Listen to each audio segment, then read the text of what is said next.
Not sure if you have seen it already, but there's a critical video that came out yesterday on my channel with Claudia Salm. Yes, the economist behind the Salm rule. We went through about an hour of Economics 101.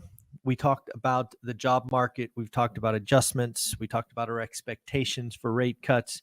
We broke down the Salm rule. We talked about why the Salm rule broke, in her opinion. Folks, do yourself a favor. Look up that video. I think it went live yesterday at 5 a.m. She is a Fed expert, so much so that she was one of only 9% of economists that called for a 50 basis point cut last month. So she knows what she's doing. I appreciate her time. Also, do me a favor. If you like the video, leave some comments. I want to send them to Claudia as a thank you for coming on our channel. She is a monster in the industry. She is very well known. For her to take an hour out of her time to visit with One Rental at a Time to help all of us be just a little bit better is a true gift. So if you watch that video, please leave a nice comment, and I will make sure Claudia sees it as I reach out to her on X. Again, one of the most important calls by Claudia is she only sees 100 more basis point cuts. In fact, Claudia went as far as to say, Michael, I think we are going to get 25 in November, 25 in December, 25 in February, and 25 in March. And then we will be at or near the neutral rate, and we will be over. So again, that's what Claudia is saying. She's not talking about 200 basis or 250 basis points. She's like, we're 100 basis points from being over. We also talked about why rates have shot up. We talked about why mortgage rates have shot up. I thought that was a very interesting discussion.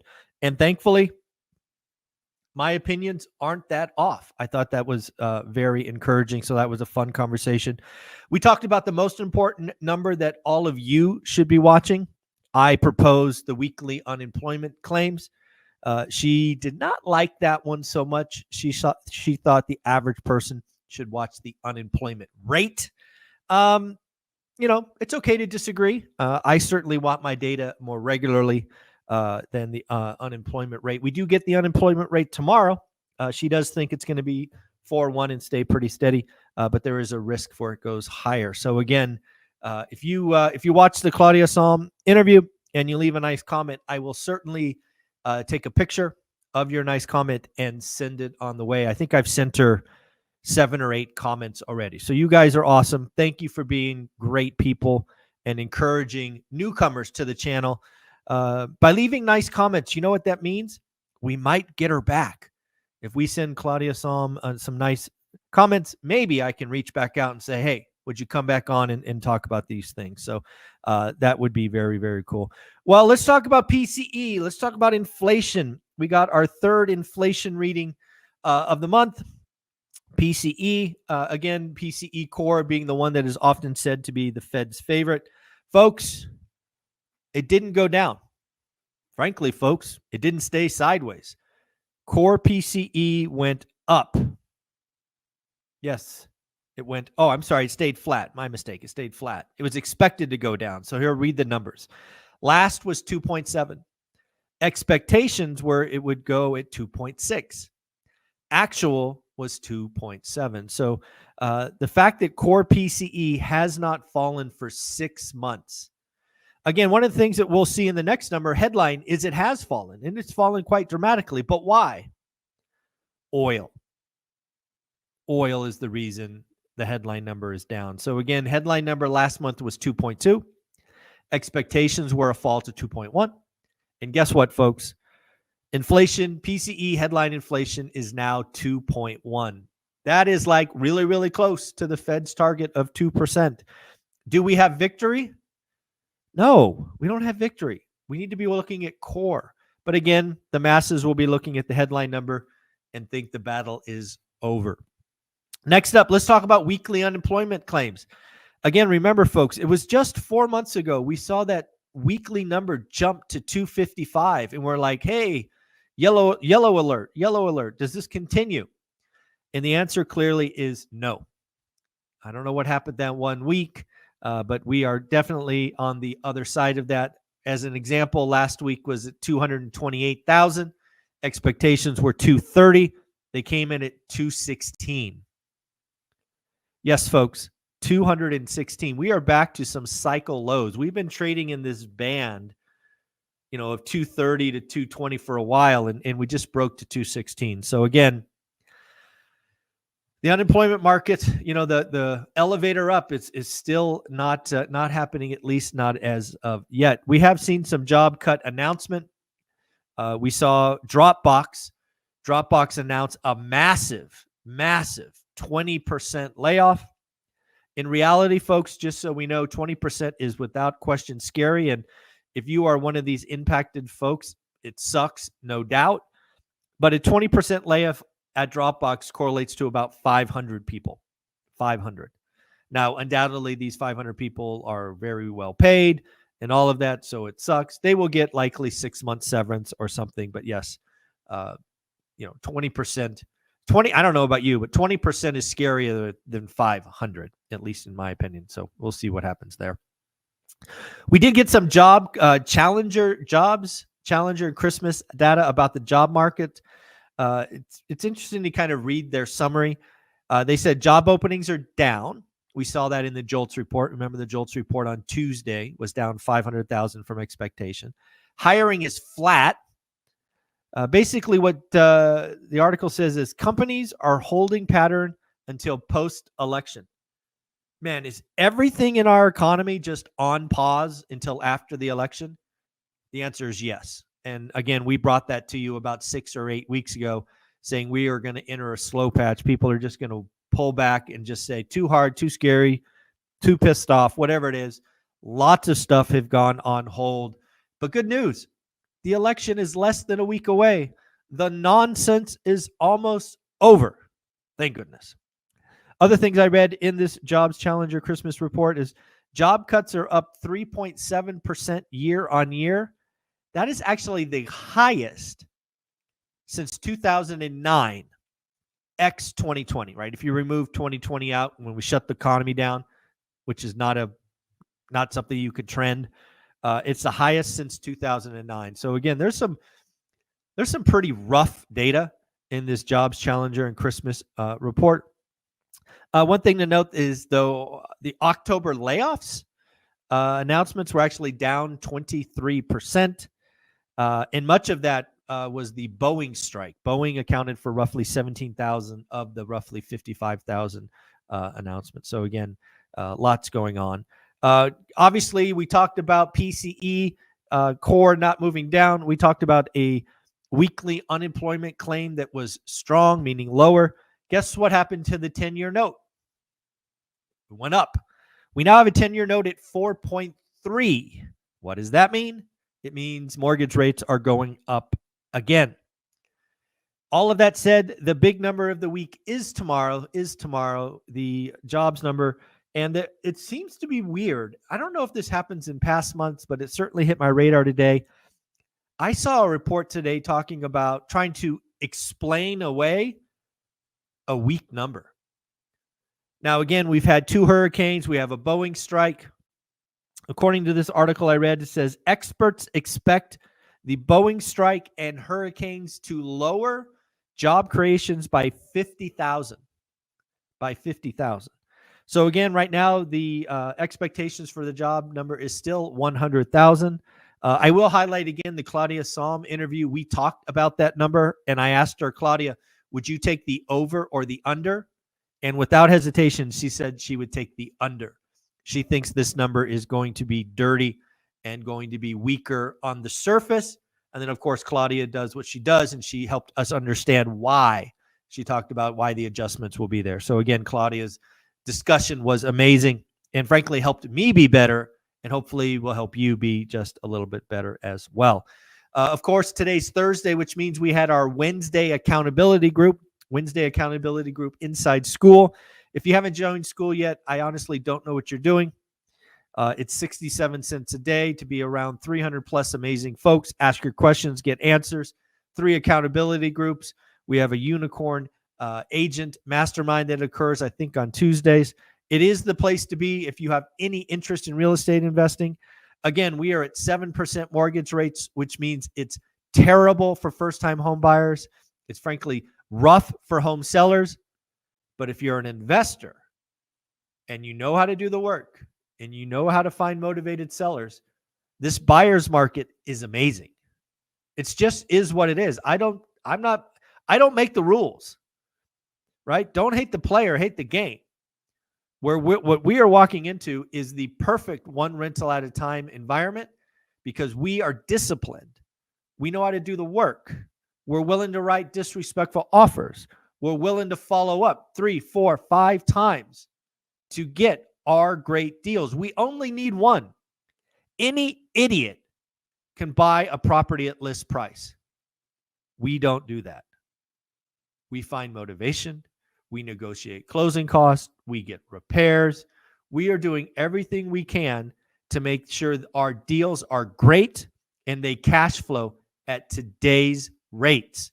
We do not play this date the rate nonsense. We wanted to cash flow today. And if some point in the next 5 to 10 years rates go lower, you have a chance to refi. But do not bet on that. We did see a number today on wage growth. Wage growth is continuing to come down. It was 4.1 last month, now 4%. At this point, it does feel like we can put the wage price spiral on the back burner. Again, if you remember, 6, maybe 9, 12 months ago, there was concern that the job market was so tight that we would have a wage spiral that would just be a constant feedback loop into inflation. That does seem like it is behind us. We have the NAR chief economist out talking about real estate 2025 and 2026. Again, they are talking about existing home sales. This is Lawrence Yun, if I remember correctly. Lawrence believes that we might get 4.47 million transactions in 2025, to which I laugh. A big, hearty Santa Claus laugh. I do not see any chance that we get 4.47 million home sales next year. In fact, I would bet it will be tough to get over 4 million home sales in 2025. In fact, really the only way to get 4.5 million sales is for mortgage rates to be under 6.25. If you get rates under 6.25, Lawrence, I think you have a chance. But again, as of this morning, they'll likely be 7.1. So not likely. To that matter, he thinks we're going to get 5 million home sales in 2026, which frankly, I laugh harder. Folks, until we get the move-up buyer back, which I do not see happening for years, we will not sniff 5 million home sales, in my opinion. I don't know if you guys saw this yesterday, but we got the pending home sales, and they were a barn burner. They blew away expectations. Pending home sales were up 7.4% month on month. Every region was up. The West was up nearly 10%. Midwest, 7. Northeast, 6.5. The South, 6.7. How could this be? Folks, it's really, really simple. Rates matter. This number here of 7.4% increase is useless today. We have seen rates go from 6.1, which is why pendings were up 7.4%, to now 7.1. This is not repeatable given the rates that we see today. It was a blip. Remember, we talked about the refi boom. It lasted 3 weeks. It is now dead and buried. We had a rise in pending home sales of 7.4% because we were in the low 6s. So what does all this mean? We once again have evidence that rates matter.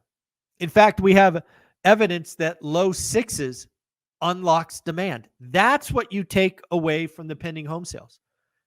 So what I would do is I would take a mental note and say anything below 6.25 is unlocks demand. That's what we're talking about. 6.25 unlocks demand.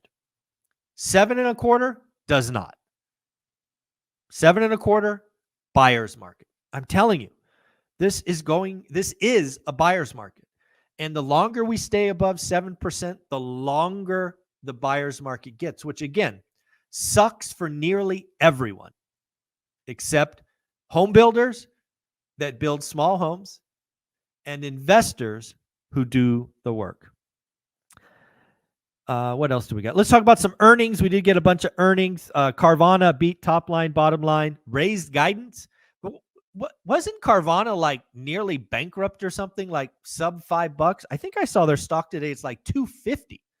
Man, that is quite the turnaround at Carvana. I do not know anything about the stock. I'm just wild comeback. eBay beat top line, bottom line, weak guidance. Uber beat top line, bottom line, weak guidance. Meta beat top line, beat bottom line. They raised their annual CapEx expense, which the market didn't seem to like. Microsoft beat top line, bottom line, weak guidance. Folks, we are starting to see a trend. A lot of companies are issuing weak guidance.